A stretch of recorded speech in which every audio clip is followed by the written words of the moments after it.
Hello and welcome to Profiles in Risk. This is your host, Tony Cañas, and today I have with me David Ehrenthal, the certified career and leadership coach and principal career and leadership coach at Mach 10 Career and Leadership Coaching. I don't know how many times I just said career and leadership in a row.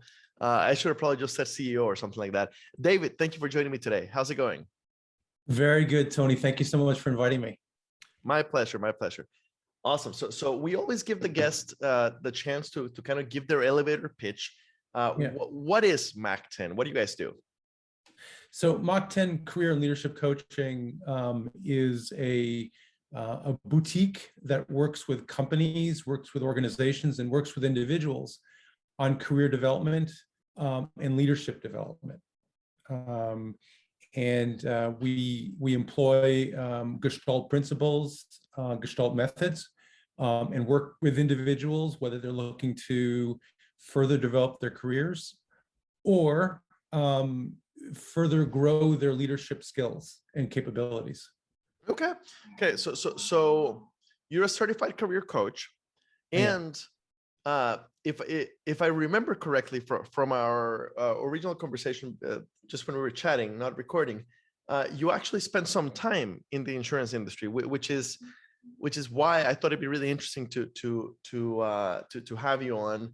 So tell me a little bit about your insurance career and kind of how it led to the career coaching and leadership coaching side. Well, I'll give you the big picture. I started my career as an economist, and I eventually went to work for American Express for 5 years. So as financial services, we actually did offer some insurance products to our card members, and probably still do. I haven't worked with them in a long time. So my first exposure to insurance was actually with American Express, and I worked with them both in New York and also in Paris, France, where I helped relaunch the corporate card. My work in insurance really started around 2006 or 2007. I was working for an integrated marketing firm, and we were working with a number of insurance companies. Most of them were on the life and annuity side. One of the companies was the Hartford. I eventually did a lot of work with AXA. I did some work with New York Life. It was all in the area of marketing, customer intelligence, value proposition development, and eventually some executional projects, on the web, direct mail. There were a number of projects, and then eventually I joined Sun Life, and I was head of their international marketing. I was focusing primarily on the high net worth segment, and at Sun Life we were really on the life side, but we were also on the wealth side. So we were both manufacturing investment products as well as life insurance. And then after that, I went to work for SBLI, which was founded by Justice Brandeis back in, I think, 1907.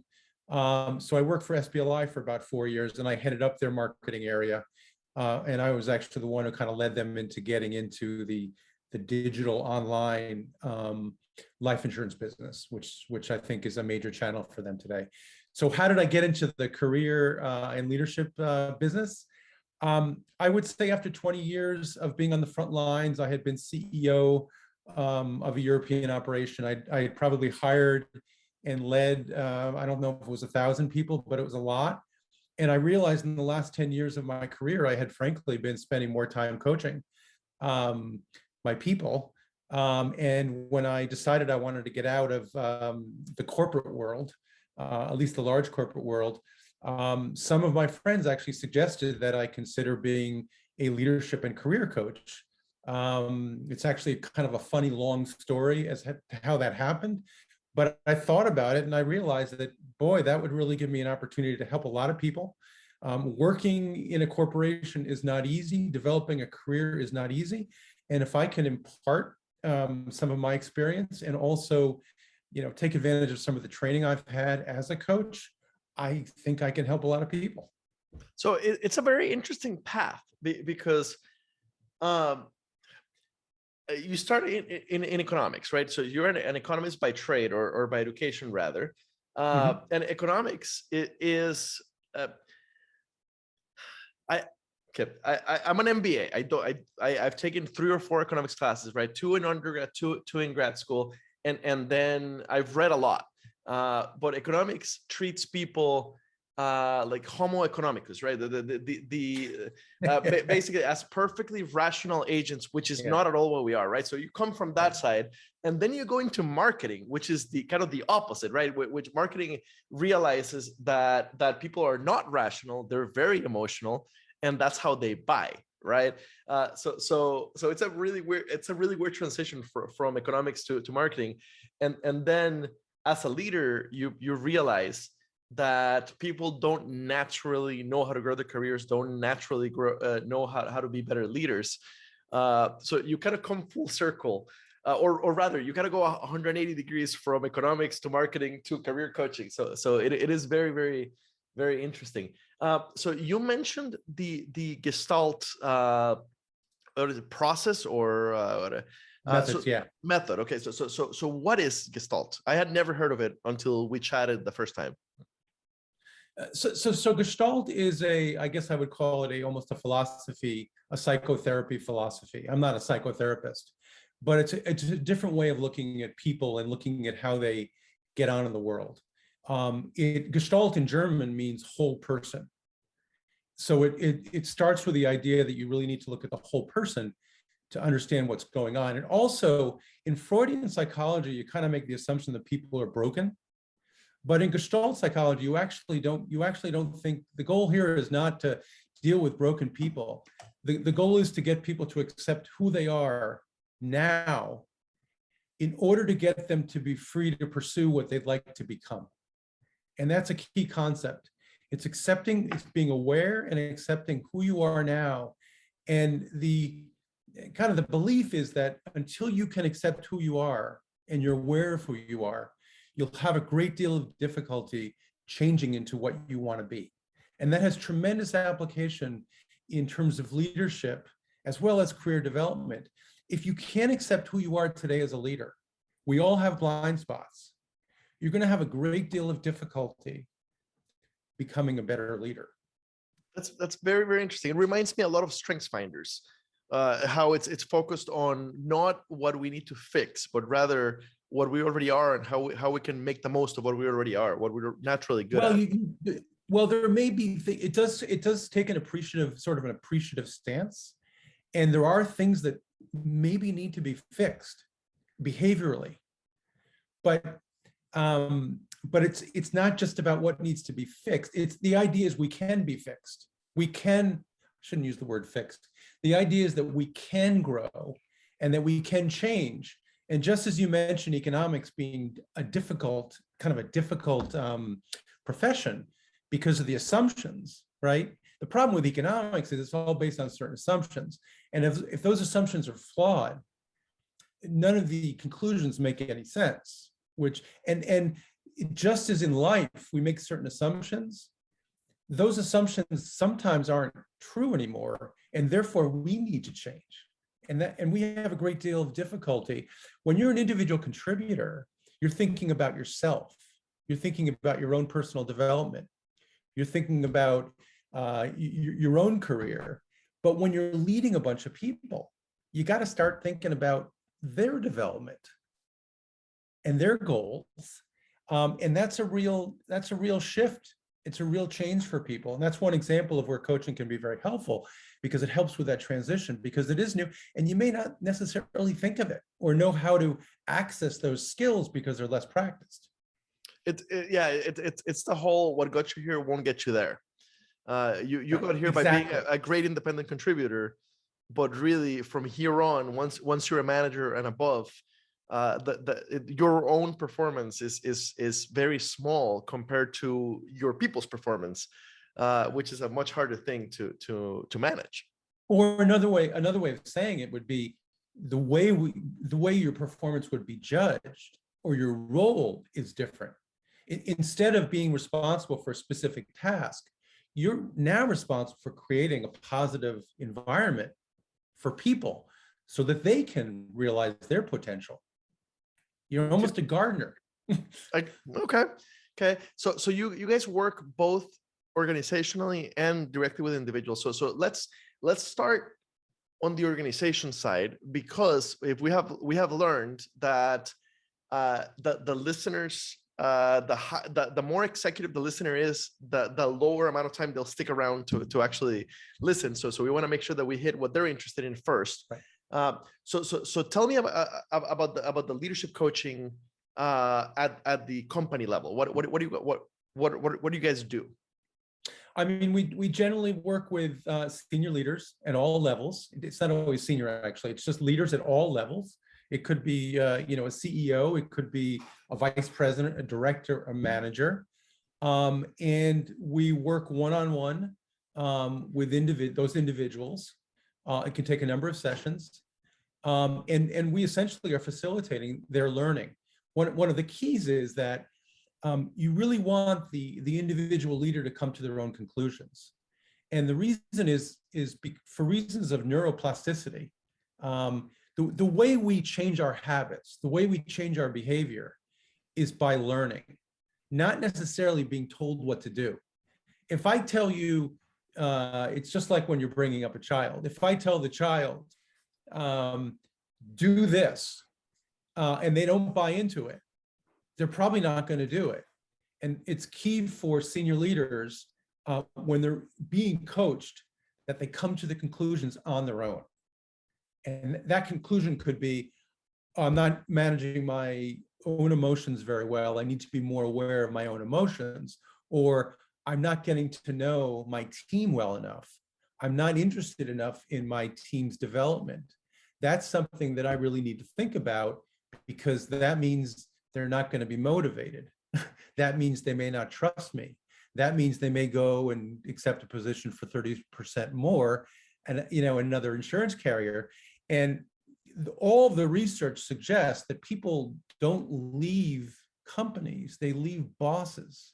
And if people leave bosses and they don't so much leave companies, then your challenge is really leadership. Is it necessary to really get the effect at the corporate level? Is it necessary that we invest on coaching for every VP or every SVP, or can you be successful selectively choosing? Right, we have a limited budget to do this. Right. Can we be successful with just choosing a portion of people, and which portion do we grab? The best performers in the last level, or like I don't know if my question is even making sense, but I know curious. What you're saying. There's different philosophies. Some people will just coach those who are having difficulty. It becomes almost remedial. And one of the problems with remedial coaching is people resist it because they feel like it's a punishment.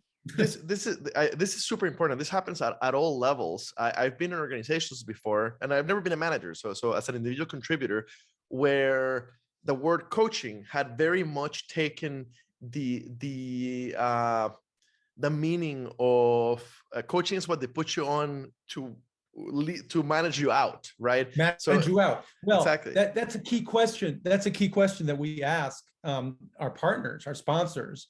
What's your goal here? Because we do need to understand that. I think certainly people in transition, people moving from individual contributor to managing a team, people moving from managing a relatively small team to a very large team. I think the more senior someone becomes, the more important it is. I do think everybody can benefit from coaching, because we do as individuals want to grow. And the world changes. Organizations change. I think also at times when there's a lot of uncertainty and there's a lot of change going on organizationally or technologically, for example, I think those are also key times when coaching can be very effective in helping people deal with their fears. Because if you don't help people get past some of those issues, and the resistance that they often have in changing their ways of managing their people and working with their people, things can go very awry, and you start losing people. And yeah, the coaching as a way to manage somebody out perspective, it's almost a misuse of the word coaching, because in the rest of the world, in the rest of society, uh, coaching is definitely a positive to help you grow, right? The example that I love is Michael Jordan had a shooting coach, not because he wasn't the best basketball player in the world, but because he a third party perspective, putting a mirror and helping him see his blind spots, right? So yes, we can all benefit from coaching. I've shared before, on either the podcast or I think on a short video, that I used to coach before. In my case, it was to help me survive a performance improvement plan. So basically, I got put on a performance improvement plan, and it was clear that this could lead to the end of my career in this company. But as I asked around, I also found out that wasn't always the case. That truly, if you figure out what we needed to figure out, many people have survived and thrived post performance improvement plan. So I hired a coach to help me figure out how to survive it, because I really wanted to keep the job, and in fact, I'm still in the job. So it worked out. So it was definitely a good investment for me. Tony, sometimes the reason why people aren't self-leading or leading well is because they're just in the wrong place. And they may be in the wrong place for two reasons. Maybe there's more. The first I would say is they just don't find any meaning in what they're doing for whatever reason. It just doesn't, there's just no purpose. And, the second reason is, or could be, they just don't share the values of the boss or the organization. And when you don't share the same values, it's difficult. One thing that I see a lot, and I hear a lot of complaints about, is the whole Peter principle. Is the whole people get promoted to their level of incompetence, right? And they were a good individual contributor, and then they're not a good manager. So I would say, for any leaders listening, if you've recently promoted somebody because of individual performance, don't leave it up to chance. Make sure that they have the right coaching and training to succeed at the next level. I think that's such an important point, because the great thing about leadership, and I've looked at all of the research. It's nurture, not nature. Yes, there are some people who happen to have a little more natural inclination towards gaining trust from people and being liked and providing the direction. So that's certainly true. But a lot of growth can happen if you give the individual the right tools, the right support, if you will. Okay. And you're exactly right. So if we recently promoted a couple of people to their first manager level, or to their first executive management level, how much of a commitment are we talking? 2 months of coaching, or do we need a year and a half of coaching? How much of a commitment to really have an effect and really give them the very best chance to succeed? Well, I think it's difficult to say. Our coaching, we absolutely establish an overriding goal in the coaching. And every coaching session has an individual goal. That goal could change over time. So there does come a point where the individual at that moment may not require any coaching anymore. They may have grown in the way they want to grow. Things may be going well. Their people may be motivated. They may feel good about the way they're managing their inner self, how they're managing other people, their interpersonal relationships. And they may not need coaching, but a year later, when there's a major reorganization, or if the entire non-digital sales team is replaced by fully 100% online purchasing, well, that could result in some change, and it could bother some people, and they may benefit from coaching just to make certain choices and make certain decisions. Okay. So for on the individual side of the coin, so I'm an employee, whether I am an individual contributor, or maybe getting my first promotion to manager, or I've been a manager for a while and I'm going through a lot of change. So what is it? How does it look like on that side? How can I figure out whether you're the right coach and then the right process for me? Talk to me, talk to us. We may not be. We very well may be. It's a question of comfort, and there's fit. And in certain cases, the fit's great. In other cases, it's not as great. And when it's not great, they should work with somebody else. Every individual should have some choice as to who they work with, because the foundation of all of it is trust. Okay. So the individual really needs to make the decision. Okay. So on the website, you can schedule the first free conversation. And then after the conversation, do you come back with a plan? Here's what we would recommend. This is the commitment that we need. I wouldn't say we come back with a plan. I mean, if it's, you mean with an organization or with working individual? With an individual. With an individual. Well, I mean, if they're part of a company and we're doing this with a sponsor, then we would establish certain goals together with both the sponsor and the individual. But when we work with the individual, it's 100% confidential. So whatever that individual says to us, we do not and cannot share that with anybody else within the company or anybody else at all. So it's all confidential, but there will be an overriding goal, and we will work through the sessions. There'll be a certain number of sessions we'll agree to start with. It might be 6, it might be 8. Generally, they're weekly. And we'll see eventually when we get to the point where we can develop a plan and begin to monitor that plan as the changes that the individual needs to make begin to assimilate, and they actually begin to do experiments and see if they can make some of the changes in the plan that will positively affect how well they lead. Okay. And I see on the website that you've got kind of some custom scenarios. So one for recent grads, one for career changers, one for career accelerators, which I really like the idea for the many people who feel stagnant. I think that's the number one call I get. Chat with Tony is I'm stuck. Right. And then for executives, and I see that you guys also do some work on the professional branding side that, in my opinion, is becoming absolutely crucial in the modern day. It really, your brand is huge now. And correct me if you're seeing something different, but within insurance, it truly, your brand is almost more important than your resume. In fact, just a couple of days ago, there was a survey on LinkedIn asking, is what's more important, your resume or your LinkedIn?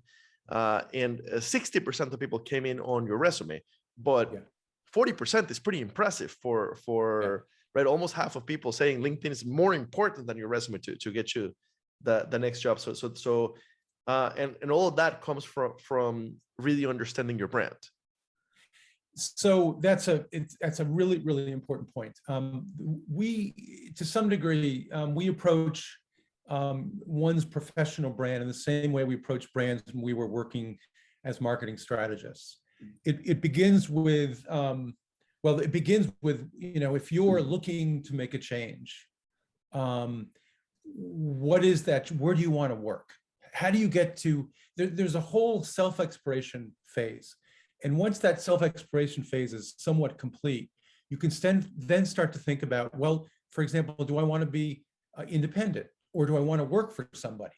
And then if you want to work with somebody, what specific function do you want to have? What role do you want to have? And then what types of employers would you want to work for? And then the question is, what is your value proposition?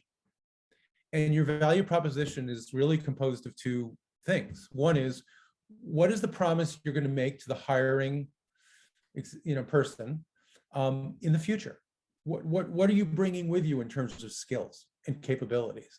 Some of those may be more technical skills. Some of them could be emotional intelligence skills, which are talked about a lot. They have been for years, but they're talked much more even today with COVID. I think people are recognizing that everybody is a little bit, brittle right now emotionally. So there's a lot of talk about it. So what's your promise to an employer? And then secondly, what distinguishes you? What's different about you? What's your personality? What are your attributes? So once you establish that foundation, then you could start thinking about, how do I present that in LinkedIn? What is my banner? What is my headline? When in the about section, what do I talk about? What do I say to get someone hooked? And on the resume is really a question of, how do you get the right skills out, get the right terms into your resume that are going to be used in the searches? Because it's a little bit like search engine optimization. You want to use terms which are going to be used by recruiters for that position. And you also want to be aware of the automation that's now part of HR these days, which are the ATSs. And you need to be aware that there's an algorithm that's looking at your resume, and you need to make sure that it's not some, you can have one that doesn't get sent through the ATS if you're a designer or a creative person, and you've sent it directly to somebody as a PDF. But if you're going through the front door in the ATS, you better format your resume right, or else, I read something today that 1/3 of resumes people look at are they're unreadable.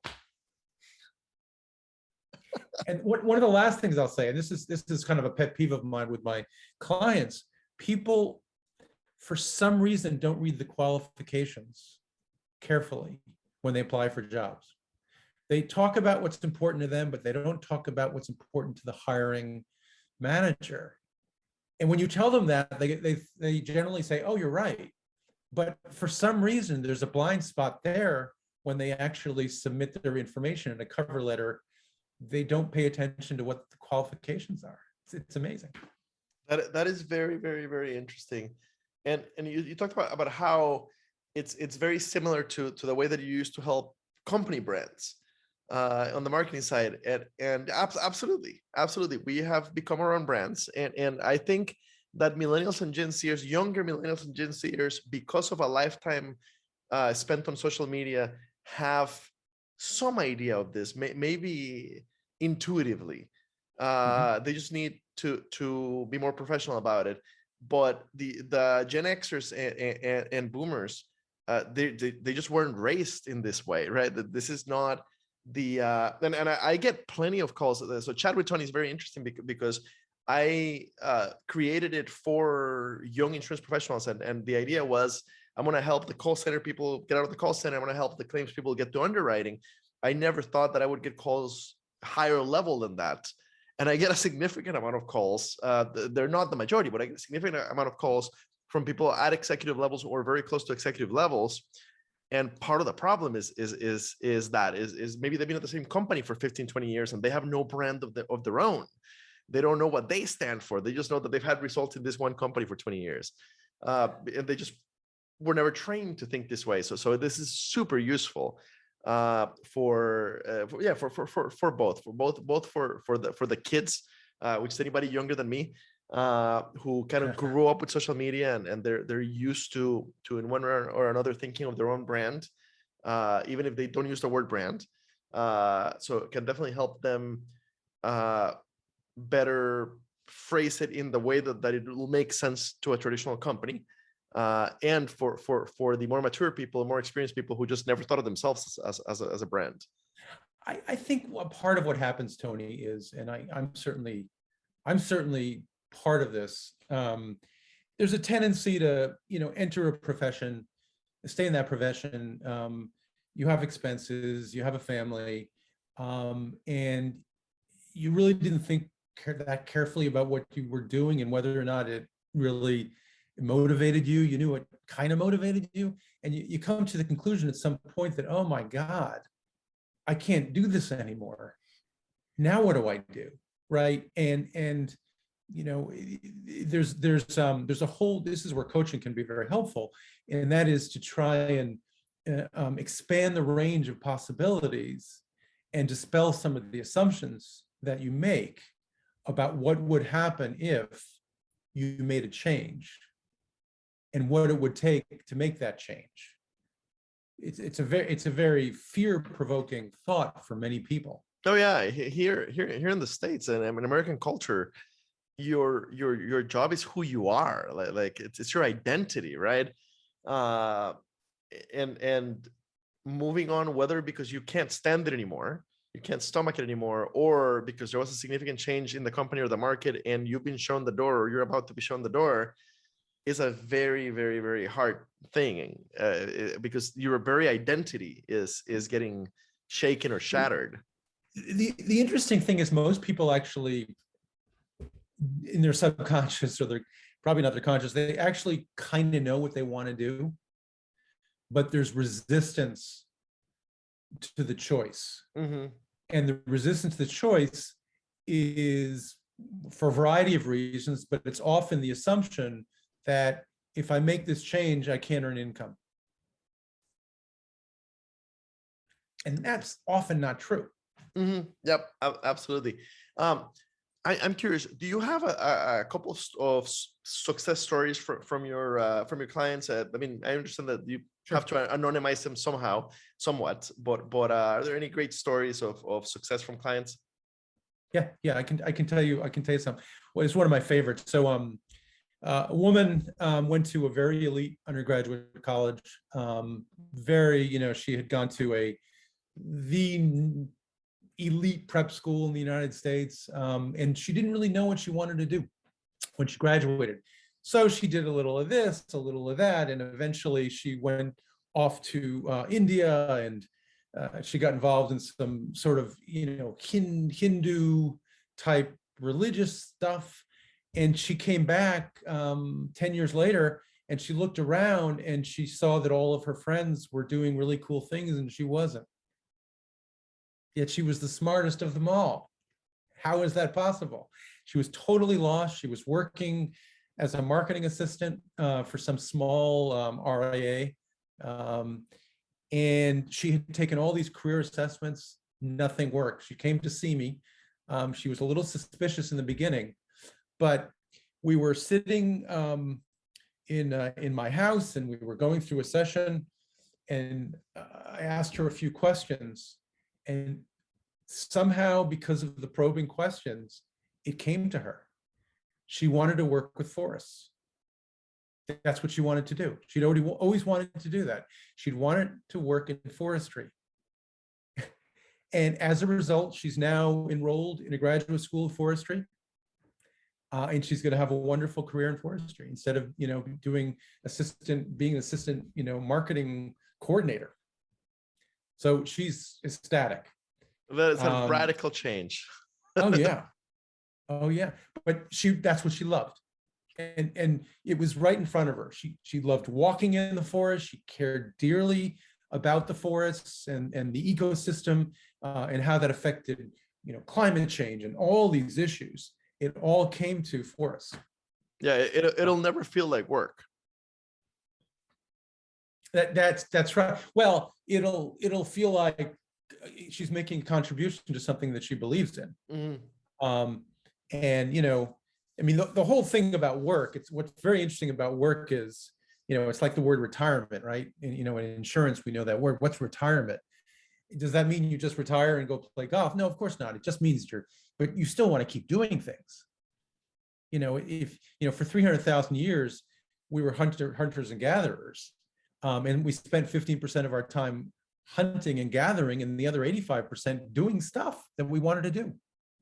And when something you do for work is doing stuff, you do have to earn an income. I mean, we do have to fund our lives, but it's awfully nice to be able to do things that we actually enjoy. Oh, absolutely. It's the biggest gift I got from my mom. She is a doctor and she loves it. And she didn't say, go be a doctor. She actually said, don't do that. She said, go find something you're passionate about. Go find something you love.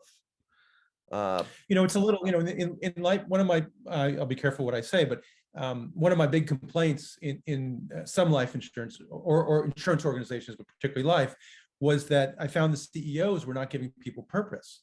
All they seemed to want to talk about was premiums, right?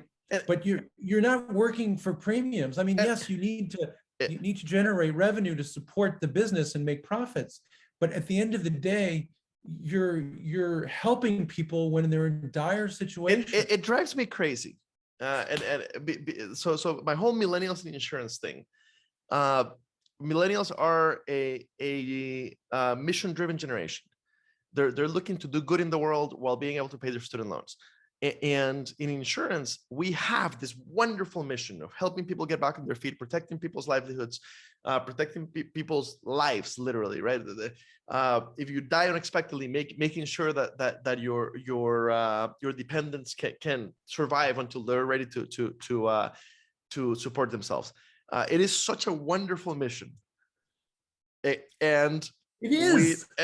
And we talk about premium growth next year. Exactly. Like completely agreed, right? And yes, premium growth, like premium is necessary to continue serving our members. But at the end of the day, we're there when something terrible happens. Exactly. At the end of the day, and it is so easy to get people to fall in love with what we do if we just take the time to help them see how what they're doing fits into this wonderful mission. And we're awful at it. Absolutely. It's part of my presentation every single time. So David, one last question. So for individuals who want to engage you guys, give me kind of an idea of what does the financial commitment look like? So, I mean, generally it depends on the leadership side. Generally it's by session, but obviously if there are 10 sessions or 20 sessions, it's going to be lower, but it's an hour, it's an hourly rate. It also depends on the level, because it's actually quite a bit more complex with the CEO than it is with much more junior person. On the leadership side, it's very much an hourly thing or session, because sometimes sessions go over. And on the career side, it depends. There's the sessions, the coaching, the self-exploration, but then there's eventually, the resume and the LinkedIn profile and something we call a QRG. There's also some best practices and guidance for interviews, best practices and guidance for networking, because there are ways of doing it and ways not to do it. So I'm giving you kind of a, it could cost anywhere from, for career, $500 to $2,000. That's lower than I expected. I think I spent a good like $2,500 when I brought in a coach, and I feel like I got my money's worth, and I got a little bit of a discount for committing to, I don't remember, like 6 sessions or something like that. So yeah, that's really not bad at all. That's not that scary.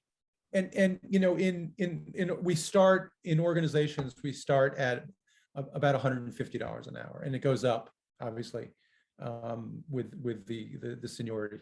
Okay.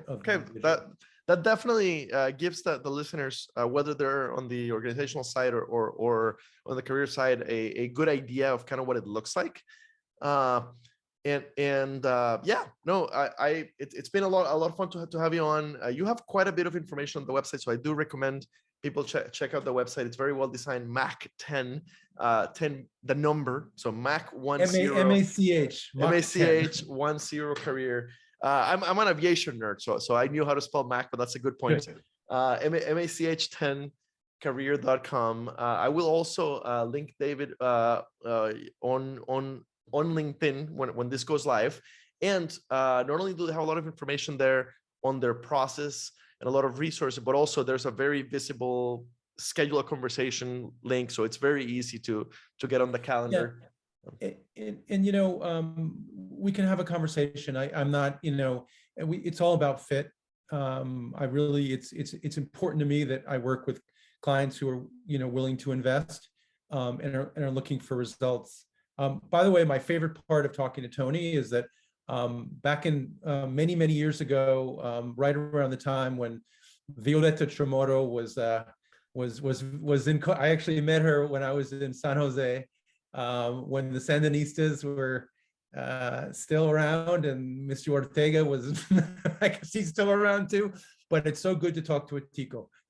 We talked a good amount about that when we chatted offline. So David spent time in Costa Rica when I was in like kindergarten, basically, like back in the 80s. But yes, it's always cool to connect to people who have been there and kind of have an idea of what it's like. Wonderful Because country. Wonderful country. I can't, like, it doesn't happen that often anymore because I now deal with professionals. But I do have this distinct memory of visiting my aunt who lived in Nevada in elementary school and spending a summer going to school in Nevada. And I remember a kid asking me if we lived in tree houses and if we had pet monkeys. And no, we don't. If you want to see monkeys, I Manuel Antonio National Park does have monkeys running around the beach. Oh, yeah, it's a beautiful place. It's a wonderful place, but so yes, that does happen. But it has not happened for a long time.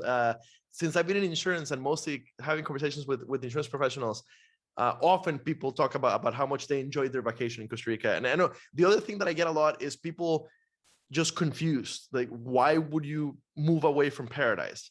Right. And it's hard to explain that like my experience in Costa Rica in the city where my family lives is very different from your vacation in the beach or the mountain. Well, so next time we talk, you're going to have to explain to me why they don't believe in street addresses. It's a question I've been asking for 39 years now. No, it's much easier now with Waze. So the really funny thing is, so I left Costa Rica in 2002. So I spent 19 years there and then 19 years here, and my family's still there. I'm going home for just before Christmas, not for Christmas, but for like a week and a half. But when I left, we still didn't have either street addresses or GPS, right? So I drove in Costa Rica for a year and a half, and I did nothing but get lost.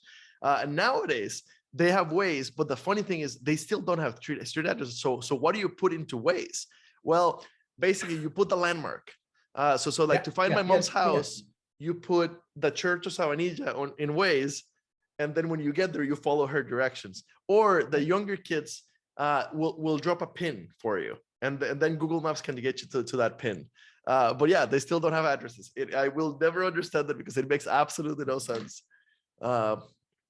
Yeah, absolutely correct. So David, thank you for joining me today. I look forward to see what you guys continue to do, and I hope that that a year or two from now, you're telling me that a bunch of insurance professionals had significant career growth because of listening to the podcast and then engaging you guys. So thank you.